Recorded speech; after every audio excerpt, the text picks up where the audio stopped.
you gorgeous lot. It's good to be here. It's good to be here. So I'm into this poetry malarkey. I'm a performance poet and I run creative writing workshops. But actually, long ago, I had 5 kids. I brought up. I ran a business. I did all this stuff. I was married. And all this. Well, I was married for 31 years. Yes, I know. And yeah, I know. Things changed. And when they changed, I started to notice everything was different. So the same road you would walk down would be different. And so when I was single, I wrote this poem. It's called Horny Cow Syndrome. I used to walk along this road, busy without a care. The same road, I notice. Approving glances strip. I look at men differently. Their expressions in their eyes. Is this what it feels like to think like one of the guys? I catch myself open to all possibilities and thought, gay abandon, not really caring if I'm seen or if I'm caught. Do men continually have this full-on sexual dimension? No wonder they get into trouble. Penis-led, no apprehensions. I know it's been a long time and I know I've lost some weight. Well, about 12 and a half stone if you include my ex-mate. I can't remember feeling this way, not even when I was young, and the more DIY I give myself, the more I want the full-on fun. I've never been promiscuous. One man in 30 years. Is this just pent-up frustrations, notching up into more gear? Just little things can set me off. An image or a comment. A large, flat, shiny car surface says, take me on your bonnet. Simply washing up the dishes can start an image too. The cat watching while I'm taken. What on earth am I going to do? I'm fully aware I might bottle out. I'm under no illusion. It's slightly scary but exciting, this pent-up sexual confusion. Thank you.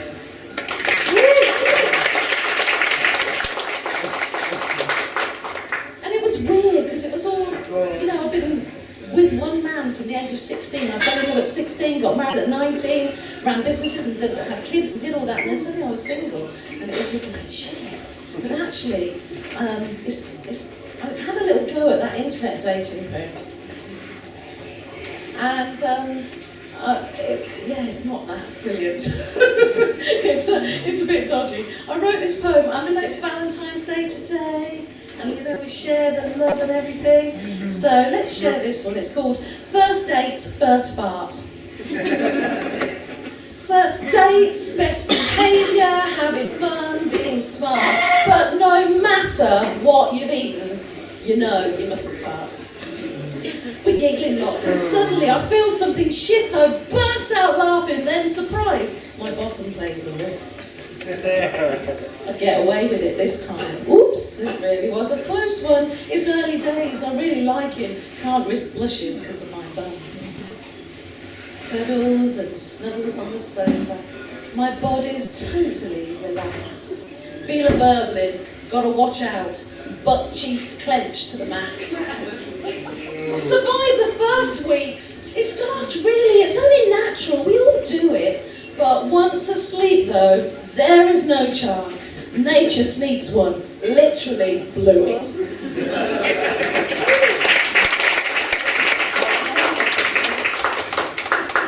So I wrote a poem when I was 12 and a half, and the teacher put A+. Yes. And then she crossed it out and put underneath, is this all your own work? I didn't write another poem for over 30 years. So I say to people, words are powerful, be careful when you use them.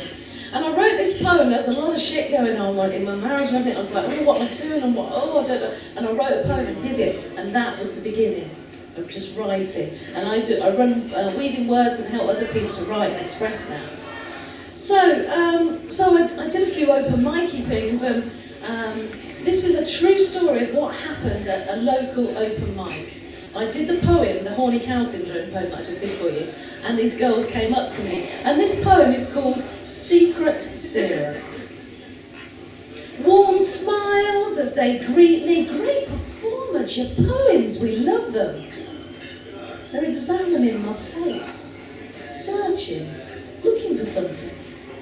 Is that really your age in that poem? They blurt out. It can't be true. You've no creases, no lines, your face is so smooth. I'm uncomfortable as they scrutinise closer. What work have you had done? Any Botox, facelifts? Perplexed, I say, no. Then what is your secret? They push on even more. Tired of this interrogation, I tell them the score. Well, I don't smoke, I suppose that helps. Eat pretty healthy, drink lots of water, milk, oily skin, maybe good genes. My mum's face is peachy sick. Expressions dissatisfied by my answer. I look both ways. I beckon them in. Okay, I'll tell you. They're delighted. They're one. They're grinning. My secret is simple. In hushed tones, I will tell. Your boyfriend needs to come on your face. That result, young glowing skin I compel. Intensely listening, raised eyebrows, astonished, they gasp. They quickly text their boyfriends. Satisfied, I'm left alone at last. True story. Do you know, I saw him 6 months later, I said, your skin looks amazing. This next poem is a poem that I wrote when I was a little bit cross, and I'd like you to join in. It's called Twatting Twat. Intensely dense, intelligently dense, insensitivity immense, lack of thought, let's face facts, what an absolute twat. Well done. Spending money like it's water on himself, not sons or daughters, tattoos, trips, shopping and that. He's an absolute twat. Doesn't even realise till you mention total lack of help or intention, feels no responsibilities. Lord effing lack. What a total twatting twat. Thank you.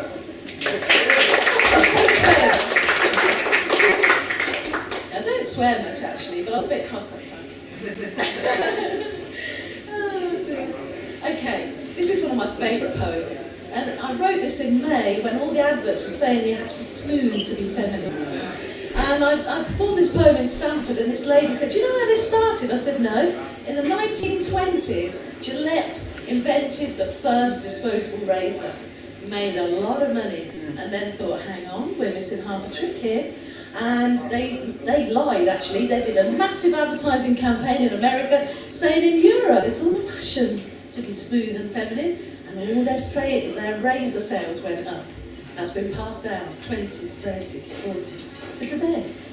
This poem is called Retro Afro Muff. To depilate or not to depilate, that is the question. Whether 'tis nobler in the mind to suffer the stings and narrows of outrageous pubic misfortune, or take underarms, legs and mound against a sea of troubled peer pressure. Millions of pounds spent in chemist aisles to make a suitable impression. Cultural traditions, adverts from the media obsession. To follow the trends of shaven and shorn, to wax and thatch and match the look led by porn. Tweezers pluck, contraptions remove, lady razors, creams and waxy strips. How strange this prepubescent look is required for her feminine genital bits.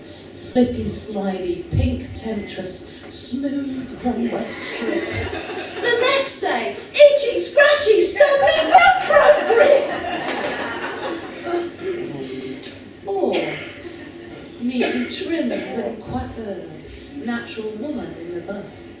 Topiary garden, healthy protection, embracing a retro afro muff. Thank you.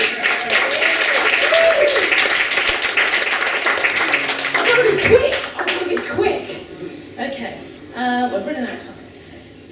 this is an old poem that I wrote ages ago. It's an observational poem. And it's about what's in front of you, actually. It's called My Nell Gwynns, the Twins. They're a large part of who I am. We're well and truly attached. My phenomenal bazookas, not easily matched. I enjoy them and I love them, very sensitive to the touch. My voluptuous breasts, more than a mouthful, maybe excessive, far too much. I came from a double D when 16 and developed into a J. And when pregnant, no size or in the country, the shop assistant said. She actually said that. My small son decided to call them Bob and Sue. Snuggly pillows, comforted in soft hugs, so fond of them he grew. They seemed to have a mind of their own and point in all sorts of directions, trying to escape their captive fabric, stand erect when stroked with affection. My sister once remarked to me, in fact she was quite rude, "No wonder you're all so effing happy, people always brushing past your boobs."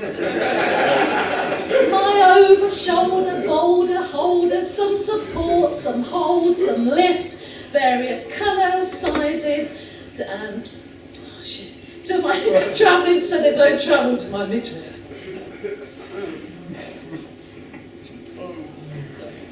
Sometimes on a practical note, my boobs get in the way. When exercising or simply running or ordinary stuff each day. Annoying when people talk to my breasts, not looking in my eyes. The cheap meat deals as my butcher ogles them, not disguising the fact, hypnotised. Upright citizens, the goody two-shoes types that make this outlet so pure in so many ways. And then you catch their wandering eyes and minds as they lower their gaze. My boobs turn a corner before I do. They tend to draw lots of attention, and then some problems too, with fitting clothes and that dumb blonde attitude, and other problems not to mention. So come, snuzzle, delve within this deep warm cleavage. It could be enveloped if you try. Entrapped. Can you breathe? But what a way to die.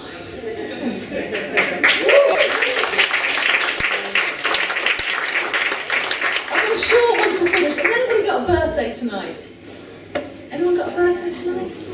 No? Okay. This was about an unusual birthday present. All my friends from the Trollops chipped in for this present for me for my 50th birthday.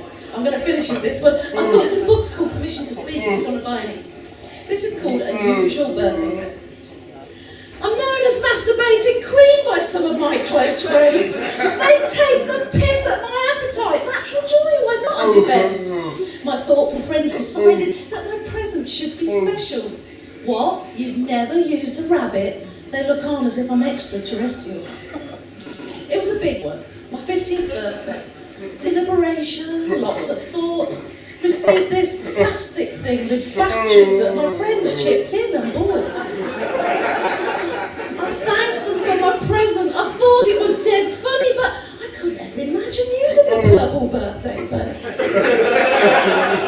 I'm a skin-on-skin girl, I tried to explain. The real deal is the best.